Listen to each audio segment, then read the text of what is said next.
Ang pagiging ama para sa akin ay pagmamahal at sakripisyo. Hindi madali maging ama, pero dahil sa pagmamahal sa pamilya, nakakayanan ko kahit anong pagsubok ang dumating. At kung minsan, dadalhin tayo ng tadhana sa mga pagkakataon o lugar na wala sa plano natin. Pero naniniwala ko na ang lahat ay may rason at lahat ng mga pagsubok ay mapagtatagumpayan natin kung tayo ay may pagpupursigi at determinasyon. Ako si Police Staff Sergeant Alvin Arcelo Habilio, 37 taong gulang, isang pulis, ama at isang online seller. Ipinanganak ako at lumaki sa Javier, Leyte at nagtapos sa kursong Bachelor of Science in Agribusiness sa Leyte State University. Sinubukan kong makipagsapalaran sa Maynila para magkaroon ng magandang kita at makapag-ipon para sa puhunan para sa bigasan. Bago ako lumuwas pa Maynila, ay sinubukan ko mag-exam sa Napolcom. At nang makarating ako ng Maynila para magtrabaho, dito ko nalaman na nakapasa ako at doon na nagsimula ang aking pagiging pulis. At kalaon ay bumuo ng sariling pamilya. Mahilig na ang misis kong magbenta online noon pa man. Mga sandal, damit, mga kung ano-anong pwede ibenta online para makadagdag sa kita namin. Siya ang nagmamarket online at dinideliver ko naman. Madami kaming naging pagsubok noon sa pagninegosyo.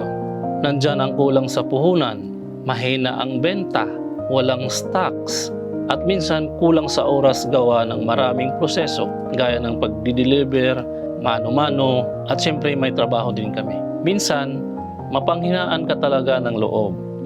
Pero nanatili kaming matatag sa mga pagsubok para sa pangarap namin sa magandang buhay. Hanggang sa dumating sa amin ang aming anak na si Baby Save Nicolas. Excited kami sa anak namin. Siyempre, first baby namin siya.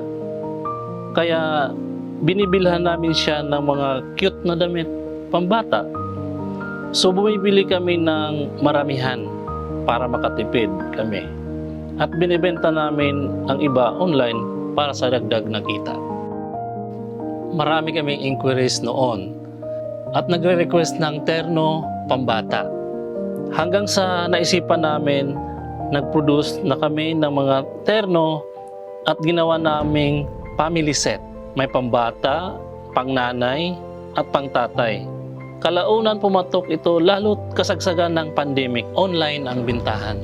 Nadiskubre namin na ang OMS MPC ay tumutulong sa maliliit na negosyo upang mapalawak ang kanilang kaalaman sa pagbibenta online.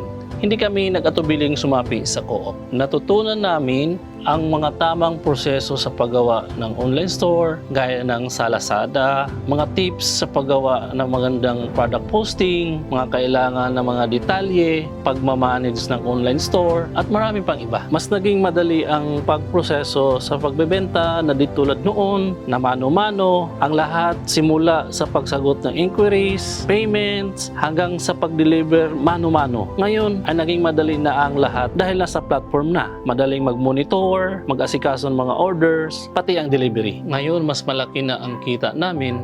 Kung dati, nakailan lang kami, yung bahay ginamit namin warehouse para sa stocks dahil nationwide na kami. Kinakailangan na din namin mag-hire ng staffs dahil sa dami ng order, minsan di namin kinakaya na kami lang. Hindi na din kami hirap sa pagdi-deliver dahil may courier na nagpipick up. Mas naging madali na din para sa amin na mag-manage ng business na kahit nasa trabaho ako ay nakakapag-check ako ng order na nag-optimize ko ang product. After ng duties trabaho, nagkakaroon pa ako ng oras para sa pamilya ko, nakapag-quality time pa kami mag-anak, pag-uwi at pagwala ang duty sa trabaho. Ngayon, nakakaipon na din kami. Aside sa trabaho ko bilang pulis, maganda na rin ang kita namin sa aming negosyo. Nakapagpapaayos ng aming munting tahanan, Nangarap din kaming mas lumaki pa at sa gayon ay makapagbigay din ng trabaho sa iba. Nakapag-provide na din ng maayos para sa pamilya, lalo't ang anak ko ay nag-aaral. Inspirasyon ko at motivation ko ang aking pamilya, kaya nagsisikap akong maitaguyod sila. Mabigyan ng magandang edukasyon ang aking anak at maayos na buhay ang aking may bahay. Ang negosyo ay hindi biro. May mga pagkakataon na madadapa ka, pero ang importante ay natututo tayo at patuloy na lumalaban. Maganda rin na may kaagapay tayo katulad ng OMSMPC na nagbibigay ng suporta para sa mga katulad kong maliit na negosyante. Rewarding ang pagnenegosyo, lalo't ginagawa mo ito para sa mga mahal mo sa buhay.